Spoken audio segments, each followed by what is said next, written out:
Samantala, sa kulungan tutuloy ang isang lalaking wanted person sa kasong murder matapos itong mahuli ng mga operatiba ng PNP sa Basilan.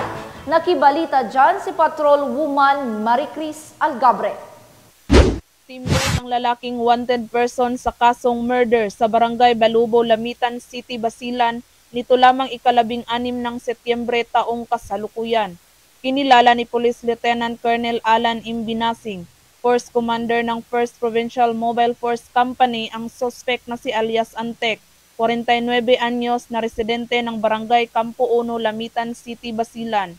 Bandang alas 10 ng umaga ng ikasa ang Manhunt Charlie operation ng mga otoridad ng 1st Provincial Mobile Force Company, katuwang ang Lamitan City Police Station, 53rd Special Action Company, 5th Special Action Battalion, Regional Mobile Force Battalion 14B at 18 Infantry Battalion 1st Infantry Division Philippine Army na nagresulta sa pagkakaaresto sa suspect sa bisa ng warrant of arrest sa kasong murder na walang inirekomendang piyansa.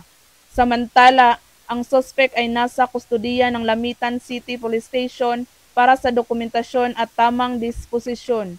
Mas pinaigting ng pambansang pulisya ang paghuli sa mga taong may pananagutan sa batas upang mapanatili ang kaayusan at kapayapaan sa ating bansa tungo sa minimithin natin na bagong Pilipinas. Mula rito sa Rio ng Bangsamoro, ako ang inyong PNN correspondent, Patrol Woman Maricris Algabre, alagad ng batas, tagataguyod ng balitang pulis. Maraming salamat, Patrol Woman Algabre.